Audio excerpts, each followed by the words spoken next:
Welcome to Feminized. It's time for a show that turns the spotlight on the powerful women shaping cannabis culture. The cannabis industry is on fire and women are sparking it up. If you like the show, please subscribe. You can also subscribe to the Feminized podcast with Liz Grow on YouTube and Instagram. The future is feminized. Hey sis. You're now listening to the Feminized podcast. Shelly McKay, welcome to the Feminized podcast. It's incredible to have you here. Thank you. Thank you for having me, Liz. Absolutely. And what you're doing to contribute to changing the narrative about cannabis. Thank you. Yeah. It's, as I read through your bio and the work that you've done as a certified healer and co-founder and compassion director at a dispensary, a fully licensed medical dispensary in the OC, it's just like, wow, it's almost like you've lived a full cannabis life cycle, if you know what I'm talking about. I mean, you've been in this for so long, and as someone coming from Texas who we're still fighting, for our rights here, it's just like, wow, like you've done it all. Right. Is that how it feels? It has felt like that. I will say that it was not really my plan or path in life until I found, until it kind of stumbled on the opportunity. And it had to do with just a friend that 10 years ago was diagnosed with stage 4 cancer and used cannabis in his journey. And just seeing that it could not only, help his quality of life, but it did extend his life, So when to just like tell you how it all began, when Eddie was diagnosed, my husband, so under Prop 215, in 1996, California was the first state to accept it medically. So under Prop 215, the Compassionate Use Act, you were allowed to grow and provide cannabis as a collective. And so my husband did with a couple of friends, and they made this oil for Eddie, and I'm sure you've heard about it in Texas by now. It's called Rick Simpson oil, but there's so many different names for it now, right? But so just to witness, what this oil had done for Eddie, it was mind blowing. And I hadn't used much cannabis. I obviously was a smoker, but as far as using like cannabinoids for your health and understanding just what the plant can do for you, I didn't know it back then. And so once we decided to get into, and we put in for a lottery in our city, they were allowing for 20 medical dispensaries in Prop 215 days. So in 1996? No, 96 was the Compassionate Use Act. Oh, that was Prop 215. Okay. So Santa Ana, the city of Santa Ana where our dispensary is, they had what was called Measure BB that was approved by the voters, and they were allowing for medical cannabis dispensaries in the city prior to even legalizing it as an adult use state as we are now. Yes. So we were part of that lottery, and we luckily won, out of 20 people with, a couple partners. And so there, then it was like, okay, now what? We'd had businesses in the past, but, running cannabis businesses it's like nothing else, Yeah. But just starting off in those early days, like we didn't even get to open up until Prop 64 passed in 2016, and then 2018 is when we opened the store. Oh my God! So 2 years of paying.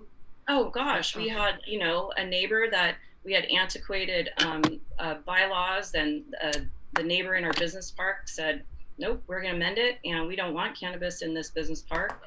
And so your lottery ball was basically tied to your location. So we never thought we were going to open. And then we fought it, and we finally did. And we were one of the last medical dispensaries to open. And then Prop 64 kicked in. So we opened basically in 2018 under Prop 64. But the state, or let me back up, the city allowed for us to use, you still have our medical license and then also adult use. Yeah. So it's kind of two different distinctions, because you can buy more if you're a medical patient. Right. And if you're not a medical store, then you can't sell the quantities to a medical patient. So, when we started, we knew we wanted to look at cannabis as a tool for wellness and also as a healing plant. So I went deep. I went real deep on the science, and I would attend just various conferences, anything I get my hands on, back in those days. And there were a few things that were pretty incredible. Like, I would love to just name some sites because they Yes. still are incredible sites to gain a lot of information from. Taking So notes. yeah, Green Flower Media was one of Yes. them. ProjectCBD.org is another. Americans for Safe Access is another, and then of course Norml. There's a national Norml, a California Norml, and then we have all of our chapters. And I'm also a board member on LA and Orange County. But I went deep. I had to learn what it is about this plant that is so beneficial and seeming like such a this miracle plant. Like, how can it help? Well, obviously here in California, it was approved for like glaucoma, AIDS patients, and of course cancer, and then seizures, and so just to understand. So there were a lot of reading I did, and a lot of certification courses I did just to learn more and more and more. So when we opened our dispensary, we knew we wanted to kind of have that same vibe.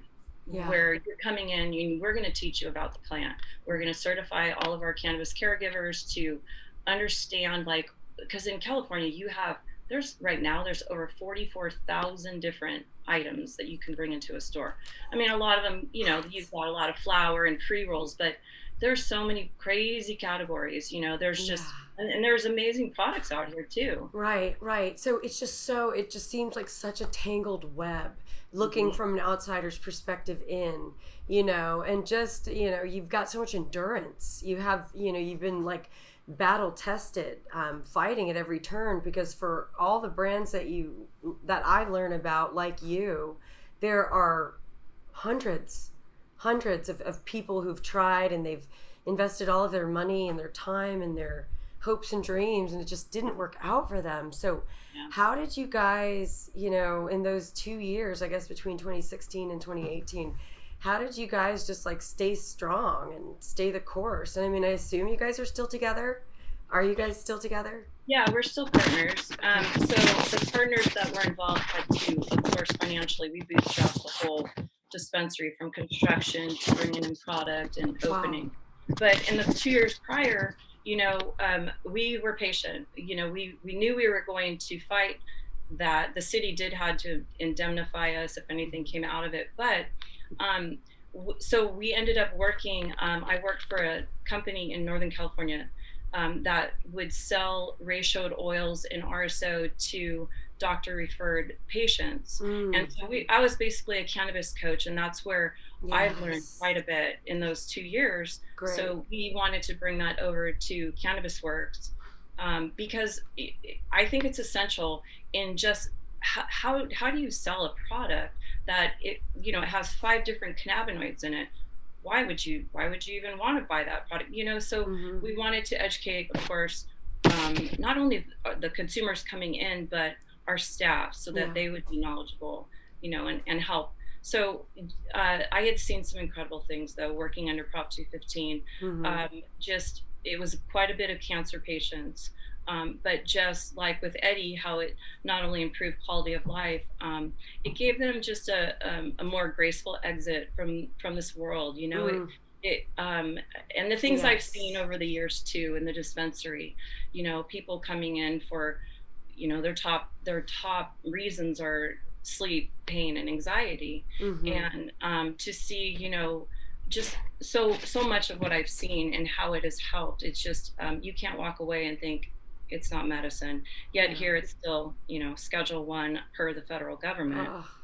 God, don't even get me started, sister, on that situation. I mean, in Texas, we still can't have flour, and we're really fighting for flour. We're still fighting for hemp flour. That's unbelievable.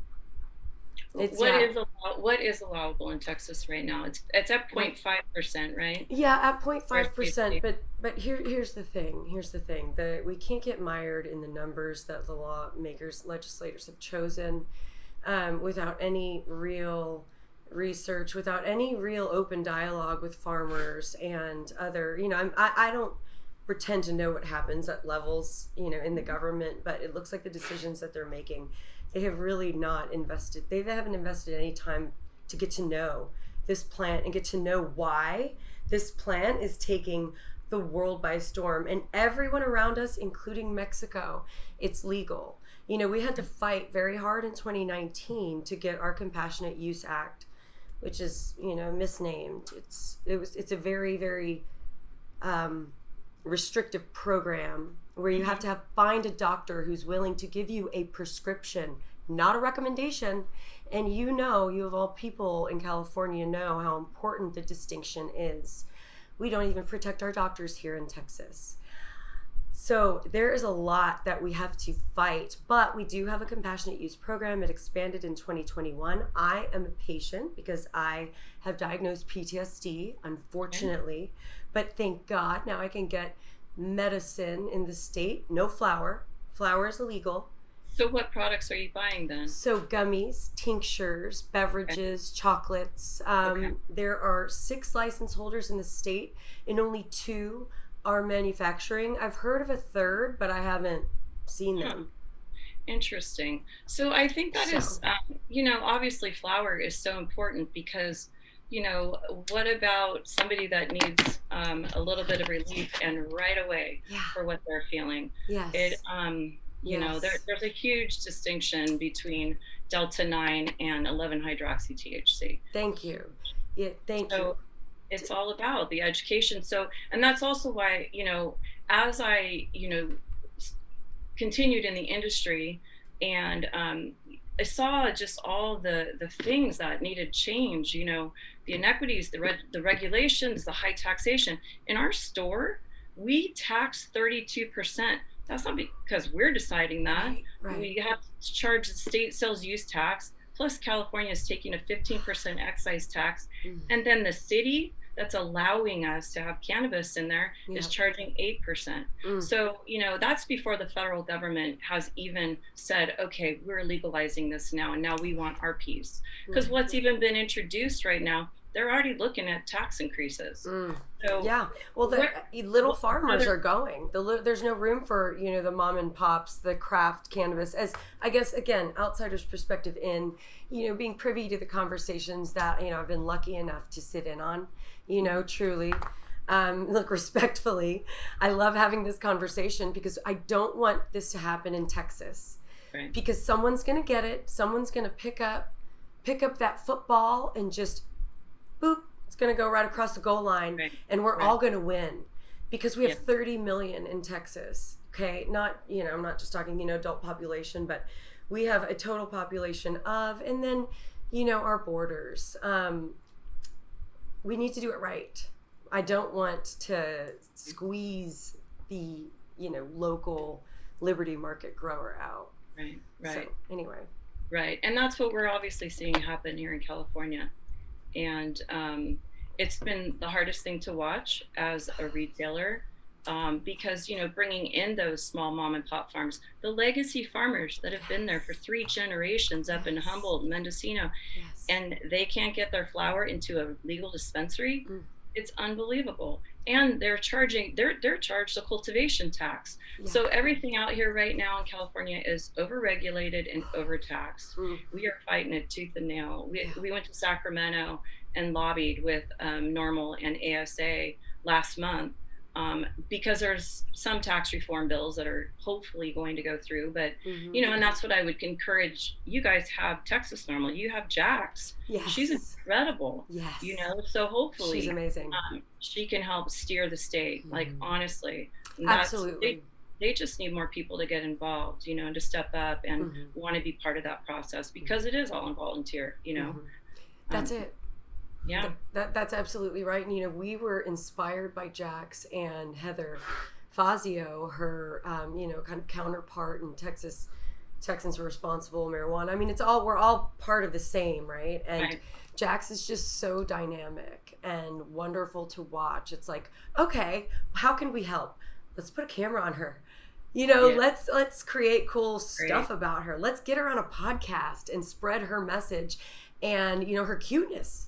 you know, at the very least, right? Like we all have even more to give than just our brains. It's like, not to take us back like at all as women, but we are captivating. I find that about you. I find that about the other women who are on this podcast. Like, I want to know more, and I want to dig into that, and I want to highlight all of it. You know, it's the brains and that you know, I guess intangible halo that, you know, seems to happen. You seem to get when you have an entrepreneur who meets with their vision and their passion, and then of course cannabis is like the best thing to be passionate about. So most definitely. Yes. You know, and we as women, we are the nurturers and caretakers typically of our families. And, you know, I have come across so many women in the space that have created products specifically because they had a sick child that they medicated and they got the help they needed. I mean, let's talk about Charlotte Figge. There's Sophie Ryan, whose parents are treating her brain tumor with cannabis.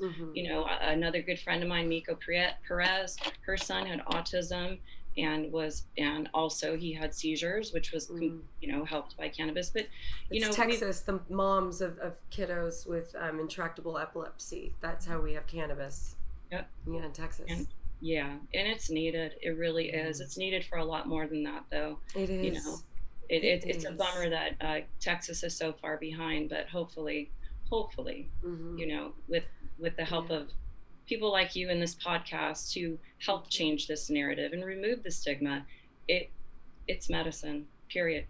You know, and I don't know if you've ever seen a film called Weed the People. Yes. Oh yes.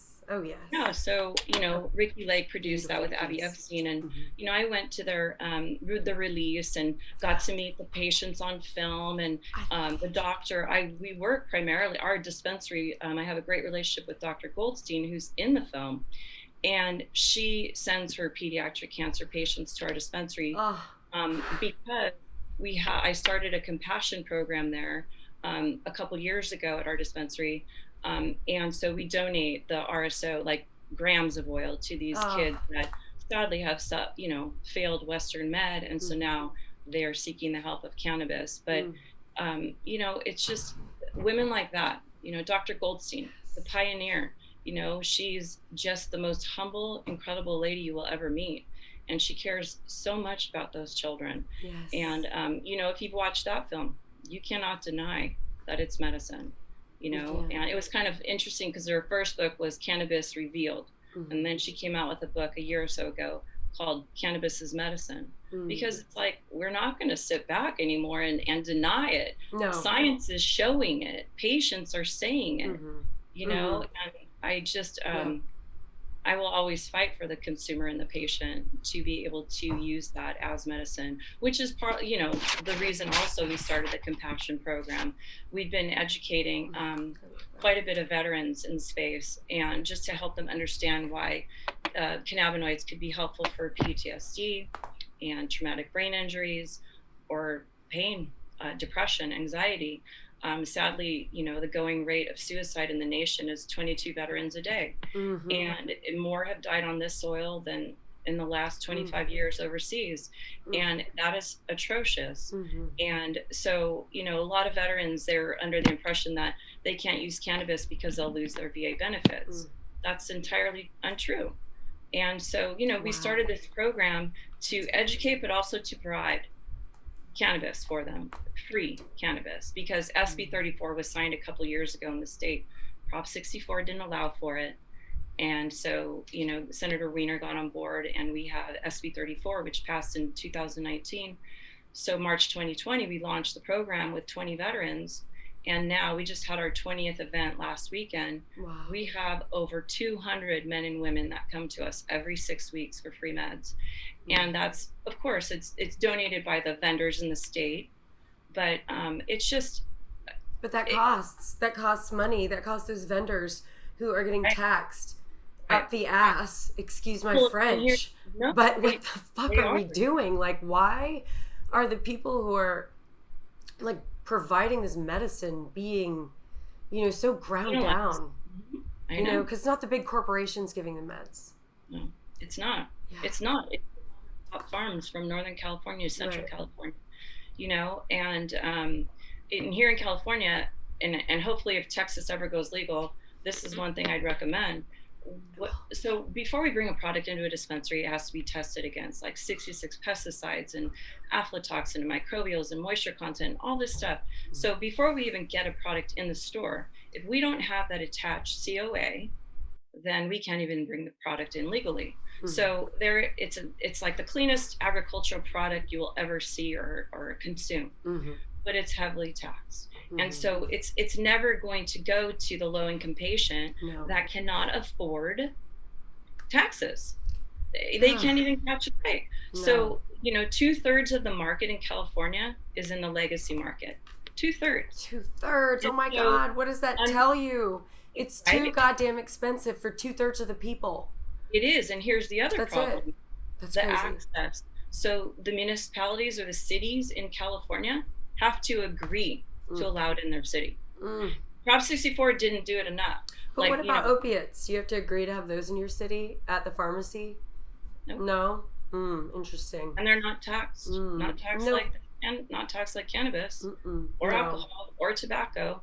I mean, let's just talk about harm reduction. We know in states where it's legal that opiate deaths have decreased.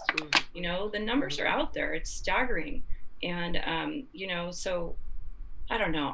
You could tell I'm very passionate about getting medicine to the people and providing safe access, because look, those people that are going to the legacy market, they don't know if it's clean and tested. There's certain things that can grow in cannabis. I mean, it's a known bioaccumulator. It will remediate like the soil like crazy.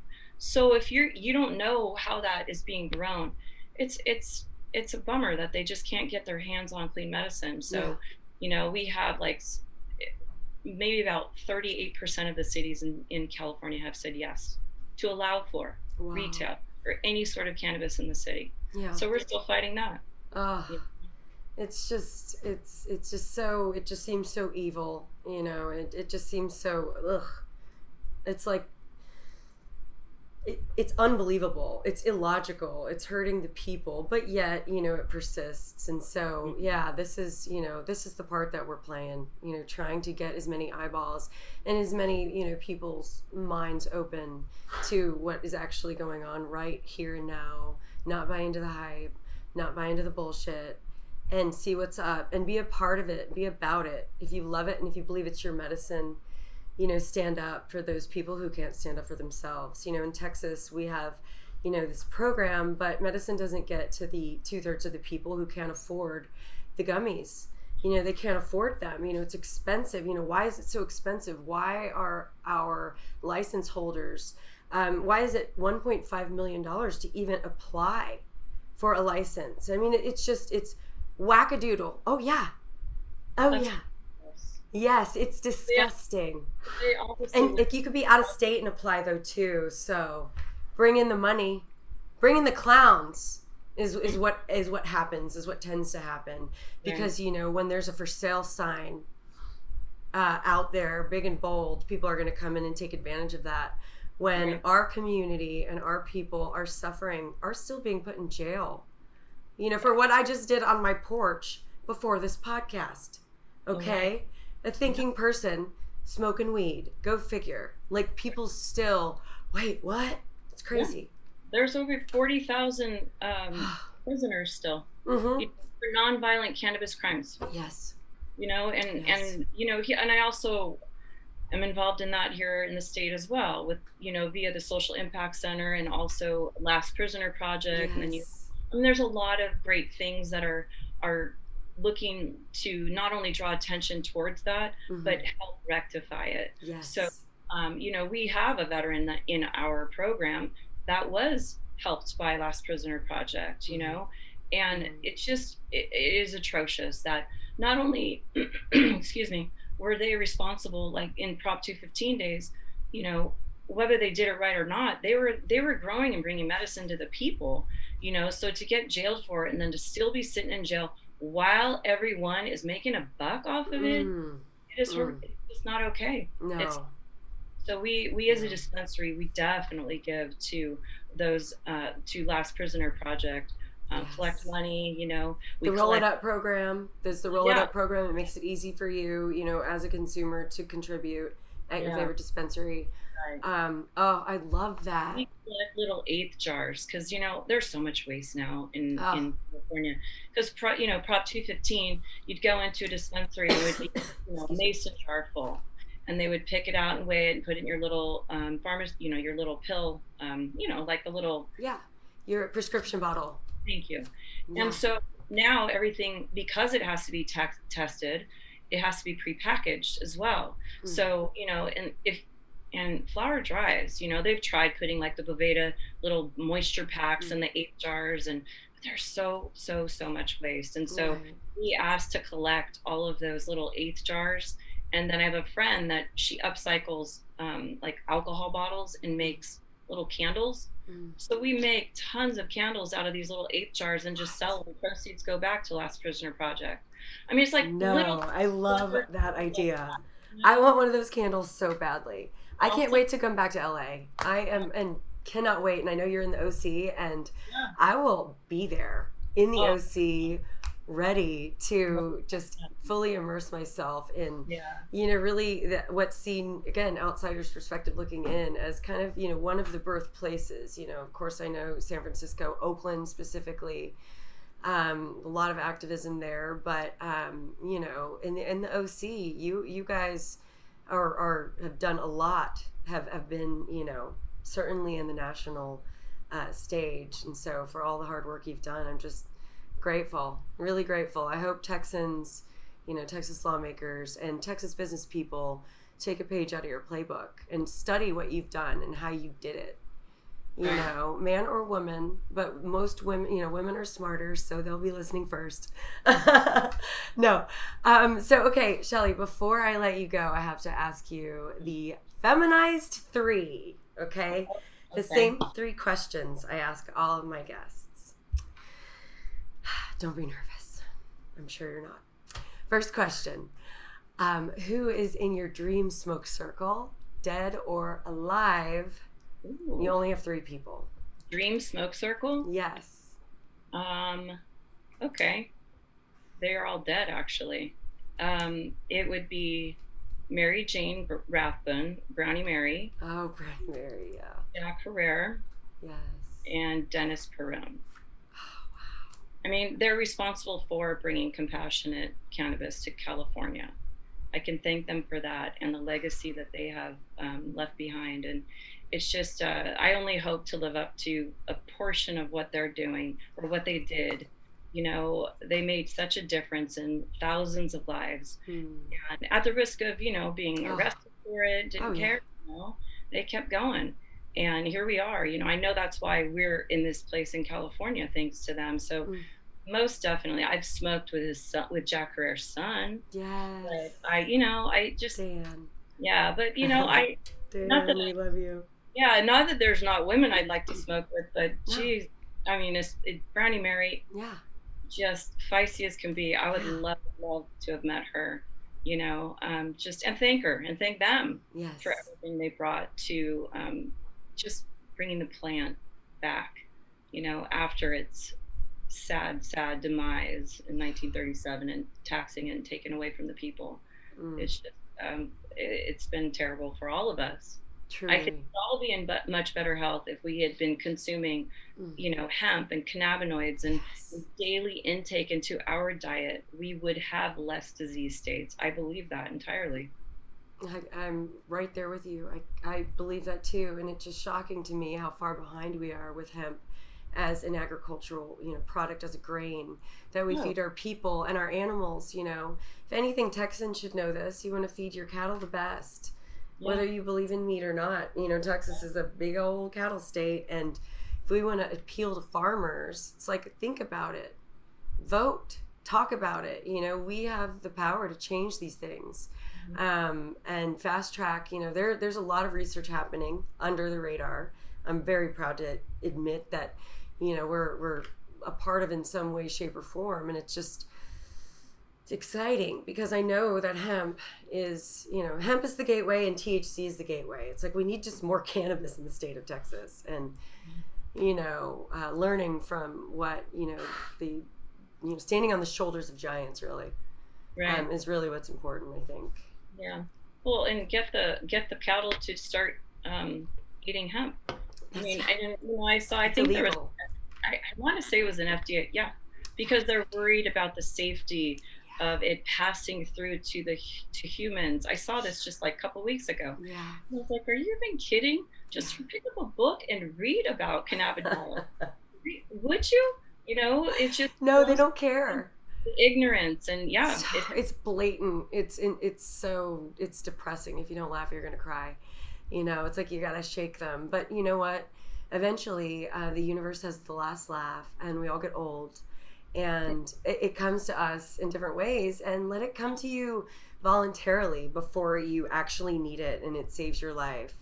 Because there's just too many stories like that out there, and so it's like we're fighting for the dumb people too. Yeah. We really are. The people who are anti, it's like, wow, they're hurting, they're in so much pain, they're insane actually. Right.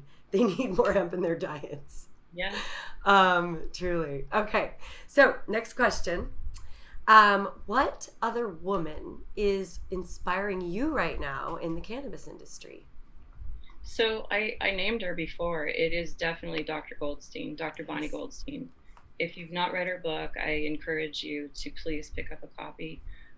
Also, Valerie Corral, she is with WHAM, which is a collective in Santa Cruz, California.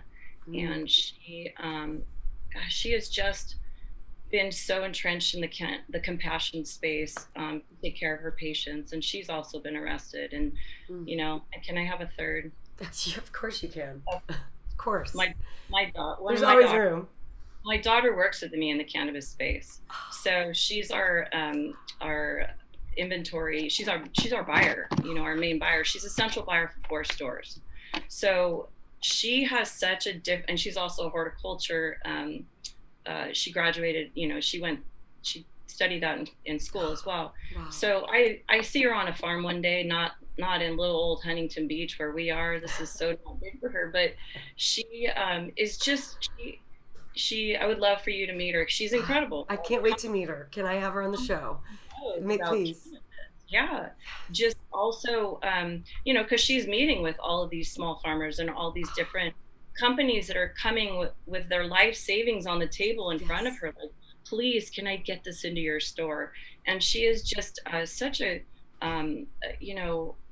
intelligent, incredible, and very, she's just so compassionate as well, because buyers have attitudes out here, it's like and she's not like that. She's just, hey, show me what product you got. Let's see if it'll sell through and give you a shot.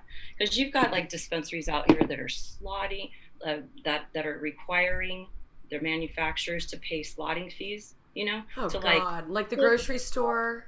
Yes. Yes. Gross. Yes. Gross. Put money into a product and lower the price. Stop spending money on like that or marketing. It's just, I don't know. It's different. It's misguided. It doesn't really translate well, I think, in the dispensary. But the bigger stores are doing that. We've got Planet 13 right around the corner from our store, and it is massive, massive place. But anyway, I just wanted to just say that, I really admire the work my daughter's done in this space as well. I love it. What is her name? Her name's Alex. Alex McKay. I cannot wait to meet her. Awesome. Okay. And also, just quickly, like working with your daughter in the cannabis industry, like what a dream come true. I have a teenage daughter who's very bright, wants to, go off and be a dermatologist. And, if she doesn't do that, it sure would be cool if we just work together in some way, shape, or form, because this plant is just it's so transformative on so many levels. And I just feel like I want her to be exposed to it in the way, that I am, or exposed to it in a way that really serves it.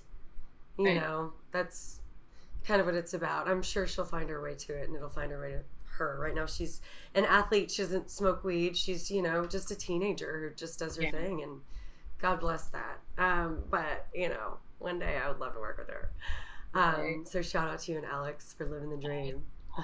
I am very fortunate. I really am. And your daughter, she could probably, if she wanted to be a dermatologist, start using cannabinoids on that skin. That's right. CBD is known to be pretty great for acne and other things, but yeah. She'll find her path. She will. If the minute I tell her to do something, it's like the opposite direction. So I'll keep my mouth shut about that. But okay, the last question that I have for you is, what advice do you have for 13-year-old Shelly? That's an interesting question. That's your third question always? Yeah. Huh. Okay, first of all, 13 is my lucky number. I was born on Friday the 13th. Wow. So 13-year-old Shelly was in a lot of trouble. But I'll tell you what, I was smoking cannabis.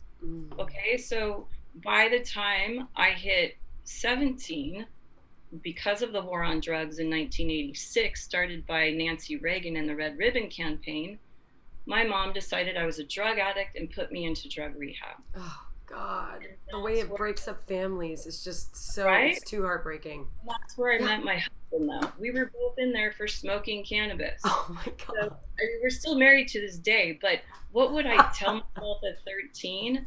I would probably not beat myself up so much about smoking cannabis then. Like, hey, girl, you are actually one of the first on the bus, baby. I mean, because it took you on that ride. Like, the minute you're labeled, and you either accept it and you serve it and it serves you, or you push it away and you're living a double life. You're mentally, you're feeling weird because it's like you're fighting what's natural. Right. It's crazy. So you embraced it, and you and your hubby, oh my God, how long have you guys been together? Well, since we were 17. So, this week is our 32nd year anniversary. So we've been married 32 years. I know, it's crazy. God, congratulations. It's been a wild ride, I'll tell you that. Yeah, I bet. How many lifetimes is that? It's like 4.5 lifetimes. I mean, would you give, like, which phase are you guys in now? Like, how would you describe the phase you're in now? Well, the kids have moved out, so it's empty nest, and it's like we're having so much fun just, going on little trips, or just, it's just so much more. It is different. It's different when the kids are gone. It's bittersweet. I love the children. They come. I have 2 girls. They come over once a week for Sunday dinner, and maybe other times too. But it's just different when you don't have to focus on as many people, like, as the caretaker. Yeah. In the house. And it's nice. My husband's stressed because the house is not as dirty, or messy. But it's been nice. It's been really wonderful. It has. Are you guys walking around naked more? What's that? You're walking around naked more. I mean, you must hear that. They'll just say gross. That's like it's like your domain. Okay, that's like what I imagine would happen. Yeah. When just like taking back your space. I bet that feels cool. But it's fun sharing space with that spirit. It's just girls are the best. Mm-hmm.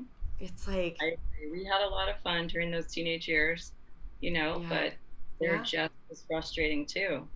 Yeah. It's like it's life, right? That's living, and thank God for cannabis. Wow. It's like I feel for these, the wine mom motif is very prevalent in my area, in this region, in Texas. Yeah, and that's fine. You do what you got to do. Mm-hmm. But I just, I want to give him a hug and give him a joint and say, wow, you don't even need the wine to feel 10 times better. Right. It's crazy what a gift it is when people finally wake up to it. Well, and here, women I think, especially. Obviously, I can't wait for you to come to California for you to try the different products that you can't get in Texas, I mean, even talking about flowers, so we're focusing on, like, not just like what your cannabinoids are that are present in it, but what are your terpenes? So you can guide your experience like crazy here, and it's so fun because something you smoke can feel like a glass of wine, definitely. Yes.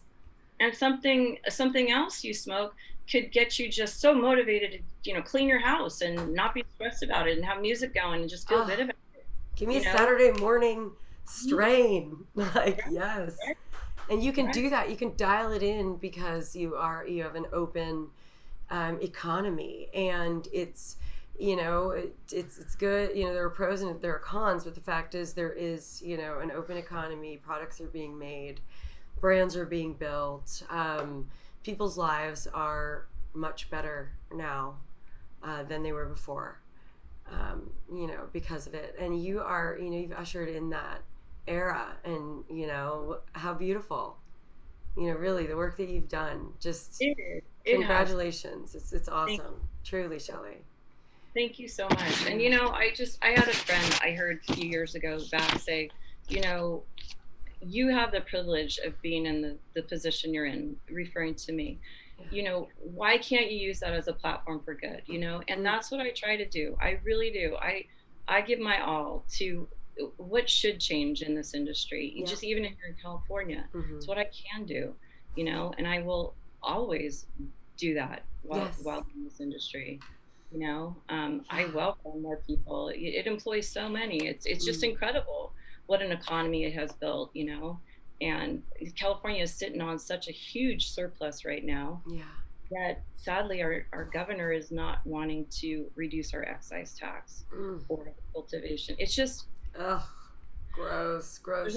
There's a lot further to go, but you know, hey, I'm not complaining. We have a lot more than you do. So listen, we're in it together. You know, I really do feel like it is a shared experience, and, you know, when people are made aware of what's happening in Texas, there's a true pain, like, and like a confused look in their eye, like, really? Like, you guys are really suffering like that? And that feels really good, just to let people know. I often joke I'm the Debbie Downer of the party, of the cannabis party, because we've traveled so much, my husband and I, you know, trying to, you know, just follow the story and really highlight the highs, you know, the joys, the good work that it's doing, and the good people that are pouring themselves into this awesome plant. So, you know, it's you know, got to remind them though that, you know, it's still the way it is in Texas. So just by sending good energy is helping us. So by being on this podcast is helping us. Shelly, I'm so appreciative. You know, I hope you come back. We're going to do this a lot. So I would love, and I've got a gang of friends and women that would love to be a guest. You know, awesome. I would bet even Dr. Goldstein would be on your podcast. That would be an honor. Just incredible people out here that would love to. Thank you so much. If you'd like more, subscribe to the Feminized podcast on YouTube. Follow at Feminized with Liz Grow on Instagram. Special thanks to our sponsors Moose Labs and Richard's Rainwater. The Feminized podcast is a Grow House Media production, created by Liz Grow, produced by Patrick Pope and Tanis Ray, with original theme music and audio mixing by Q at Q to King Productions in New Braunfels, Texas.